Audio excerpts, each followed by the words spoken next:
Welcome to another edition of the Investor's Guide to Hard Money Lending. It is your host, is Alissa Fowler, and today we have a guest with Crescor Property Management, Director of Property Management, Jim Johnson. So Jim, welcome to our program. Thanks for joining us. Thanks for having me. All right, so can you tell me, first of all, just so people get to know you, a little bit about your role here at Crescor? Sure. So I've been the director for about 3 years with the company, but I have been here for 6. Started out in maintenance, overseeing the maintenance division, and then transitioned, like I said, 3 years ago into property management. Okay. And for our investors, it's property management for a lot of these people, especially out of town, out of state investors, is going to be a key to their success when investing in regional markets. So tell me, what makes a good property management company? Well, that's a great observation. Most of our clients, 90% of our clients, are out-of-state investors, not from the city, not from the state of Tennessee, not from the tri-state area. If you ask the novice what makes a great property management company, is placing tenants and collecting rent, right? That's the basics. But if you ask someone who's been in the game, almost every one of them will tell you communication is the most important thing from the property management company. We have to be the eyes and ears and boots on the ground for investors that, like I said, are not local. 10% of our investors are overseas, and we have to advocate for them 100%. We have to take care of their investment. It's not any different than stocks and bonds, but it is a actual physical brick and mortar property that we have been trusted in taking care of. So yes, communication is one. Being proactive with decisions. Again, they hire us to be the manager. So a client wants us to make decisions as much as we can, and then give them advice based on our experience as to what they need to do to be successful and to be profitable. And that's the goal, to be profitable. Always the goal. And then so you brought that up about placing tenants and collecting rent. How do you feel about clients placing their own tenants versus the property manager placing them? If we're managing the property, it's super complicated. And the reason I say that is there are processes in place, right? So it starts with background checks on tenants. I could find tenants all day long on Craigslist and Facebook Marketplace. But what I can't find, if I don't have the technology behind that, is I can't do a proper background check, both financial and criminal. I can't determine if they have any evictions or bankruptcies on their background. All I know is that they've told me they have their security deposit with first month's rent, and they promise to pay the rent on time. That's great, and it works out sometimes. We've had clients that have placed tenants and they work out fine. But overall, you don't know who you're placing in your property. The other issue is that we have a lease that we have worked with our attorney to provide for our tenants, but it is to protect our clients. And if a client wants to place their own tenant, we're not going to sign a Crestcore lease for that tenant because we hadn't done our due diligence and doing the background check and things of that nature. So they're going to have to find an online lease, and we abide by that by law. It's based on the lease that they sign. So it gets complicated, and it really handcuffs us as managers on managing tenant. Okay. All right. So you tell me, because in using hard money, like how does property management utilize hard money lending? Well, we at Crescor, and it's bigger than Crescor. Crescor Realty is probably the way to. We used to be called 6 a.m., right? 6 a.m. And it's an umbrella of multiple departments. And one of those departments is what you be, CoreLend, with their hard money lender. We've got our brokerage division that helps clients and potential clients find real estate investment properties. Of course, we've got our management and our maintenance division. With hard money, once you have someone interested in getting into the investment industry, you guys provide an opportunity for that client to be able to finance their purchase and the rehab, right? To get a property market rate. What we do is with your information and the information from that client is, and we go look at the property as well, for rental analysis for sure the investment that they're going to make with your loan is going to cash flow for it, right? We're going to look at the area. So one of the things you guys do a great job with is finding a deal, right? You help them finance the deal, find the deal. Sometimes brokerage is involved with that. Um, but in order for them to cash flow, we have to be able to place a tenant. The deal is one part of it, but placing that tenant and collecting the rent is the biggest piece of. We as property managers don't make anything if there's no tenant in place. Clients don't make anything if there's no tenant in place. If they buy a really great deal, they've found the property for $50,000. They've got a $20,000 rehab, so they got $70K in their ARV, right? Um, but if they bought this great deal and put a lot of money into this property and it's on a street that's mostly boarded up and there's no occupants, then I can't place a tenant. It doesn't matter how nice the property is. Nobody's going to want to move to an abandoned area. So there's a lot of pieces to that puzzle in order for the hard money loan to work for clients. It has to be a solid property in an area that will be successful for all of this. And I know in the past too, you've referred to borrowers to us, where, hey, they own this property free and clear. They got a really rough turn. It was not a good eviction process where you sent them our way. We've been able to finance that big turn for them where it was not the typical 5-10,000, but it was maybe the $30,000 rehab. So yes, we've seen that. We've been able to help some of your clients out. Oh, 100%. And you see that a lot. We had a client that gets into something and they have put minimal work into the property. They placed a tenant that may have stayed in for 2 years, but we've all either owned properties or live in a property that we and over time big things happen, roofs out, HVAC systems. You get in thousands of dollars, and the rent's not going to cover that. You've got to be able to either put money into your investment or move it because it's not getting cash flow anymore, and it becomes an albatross to a degree. It's a liability. So the money that you offer that we've been able to work together, that revenue helps them cash flow again, and long-term equity, building that long-term equity in your property as well. Okay. All right. So, what are you are some of the transitioning to that because you can't have some rough turns in this? What are some of the most common challenges you clients face with tenants and property management? The biggest challenge for everybody is paying rent, collecting rent, paying rent on time. That is the biggest piece because then it becomes a a chase our tail to get that tenant to pay what they owe. And that's a challenge for us as a client or for the management and for our clients. But maintenance is a big challenge for our clients as well. Um, what we'd always suggest is really spend the money on a good turn on the front end. That helps mitigate a lot of the maintenance that you would have as a client. You're going to always have minor maintenance.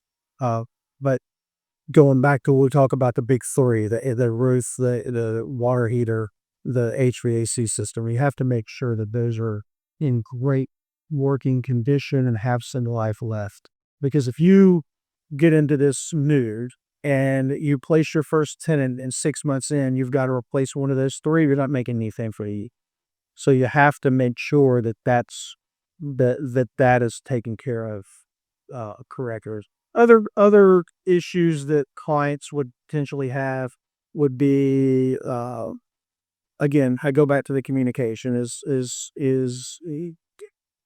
did we communicate the way they want to be communicated with, right? So do they prefer email over text messages or vice versa? Because if I send you an email and you never check your email because you work off a text, then you don't see it for 3 days and then you feel like you hadn't been communicated well with. And it's just because we haven't close that gap on what's preferred by the client. So that's a big piece.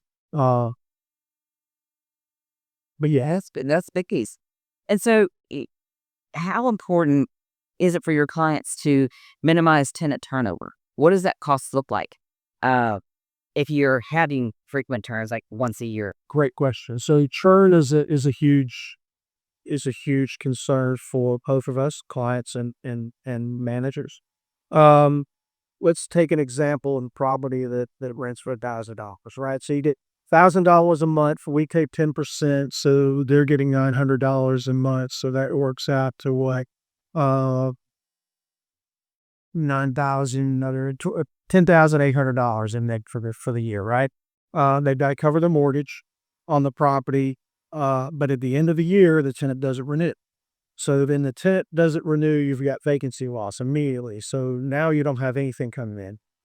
Worst case, best case scenario, you got a little bit of paint to clean up. It might be $1,500, maybe two. Let's say 2,000 for Nicky's math. So it's going to take us another 2 weeks to get the property marketed, market ready again. So you've missed $1,000 in the first month in that month's rent, $2,000 that you've got in make ready costs.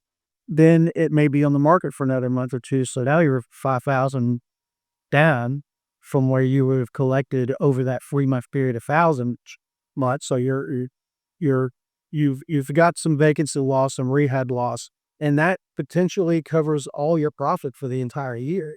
So one of the things we do as a property management company is really work with our tenants. We have a tenant benefit package that gives them some options as to different benefits for both retail and things of that nature, finance options. We also have two key members that are in the field all the time that really get to know the tenants. So building a rapport with those tenants. It's important that we certainly advocate for our clients first, but I have to advocate for your tenants as well, because that turnover costs the clients money. Right now we're at about 40 months average on tenant stay occupancy. So 3.5 years on average. Not to say everybody does that. There are properties that are difficult that churn every year, and it depends. It might be location is the cause of that. It could be that it's maintenance that's the cause of that. We have to determine that. We actually just had a meeting about that to start tracking the ones that turn quickly, because we need to address whatever the situation is there, or be sure to keep hack. So what it goes back to, from what I'm understanding, is it goes back to tenant placement selection of placing like the correct tenant, the right tenant, and then the communication with that tenant and the landlord. Longevity. So Correct. Consider by myself. okay, so it's just talking to people. What does Crescor Property Management do differently, better than other property management companies? I've never worked for another property management company, so it's hard to say. I would say there are people, like our staff is very important. We really have great processes in place and people to handle these processes. Um, I mentioned that we have two people who are in the field all the time dealing with our tenants, but we have two different districts that's broken into property specialists. So those property specialists are your first line of communication. So another thing, what I'll say is we have a lot of great technology, but we're not fully automated. Again, this goes back to the communication piece. So what I think we do best is that we have people in place where our clients can call and connect with somebody immediately.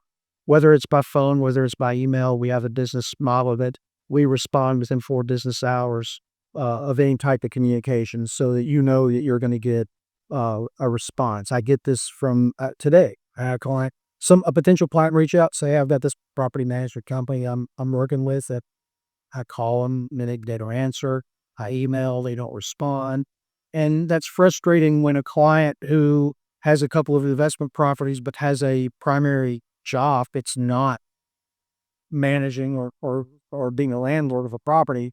It has a small window of opportunity to work on his secondary source of income, and then nobody's there to answer his questions or to pick up the phone. It's very frustrating for a client. So I think that again, being available is the biggest piece that might separate us from others. And then the people that we have in the field that really work with our tenants.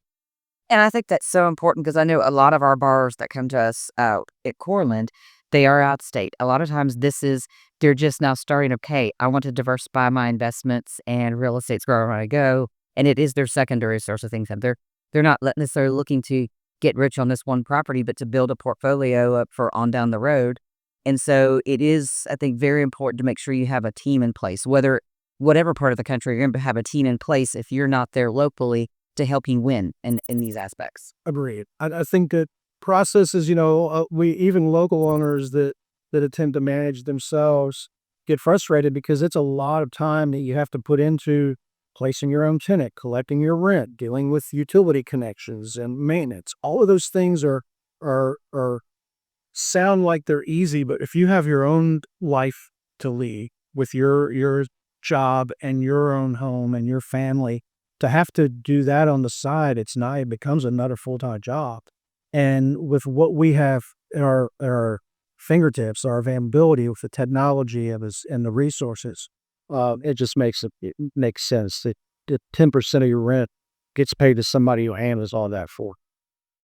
Yes, I would agree there because it can effectively become another full-time job for you to manage that because the first month comes along and that's your first week is what you're doing. It's ability to collect rent versus you can have a trusted partner in place to help you manage that. You got your hard money lender that's going to help you find that good deal and to finance that good deal. To put you in touch with property management to place the tenant, so that way they could get refinanced out of these hard money loans, and everything is all in place and set to go. So they're able to get refinanced out. Tyler, you guys do an amazing job. We've gotten so many quality clients from the way you've set them up with your guidance on the financial piece, and then we'll just take over from there. So it's been a great partnership. Because and a lot of people, it kind of goes into the DSCR ones where they go, so you got to make sure this property cash flows. And so I know that's what we try to do is in underwriting these loans is to make sure property management is in place. Are they going to be able to get refinanced out into that DSCR loan with property management? And we underwrite them so that they're going to have success and they're going to be able to win, and then introducing them to property management afterwards so that, hey, there's another seamless transition. Right. No, it's been it's worked really well. So any questions you have for me? Did they think, sir? It's terrible to say, but I think Grant wasn't. No, I don't. Okay. Well, we appreciate everyone for tuning in to another episode of our podcast here. And we thank Jim Johnson with Crescor Property Management for attending. And we will see you all next time. It was my pleasure. Thank you.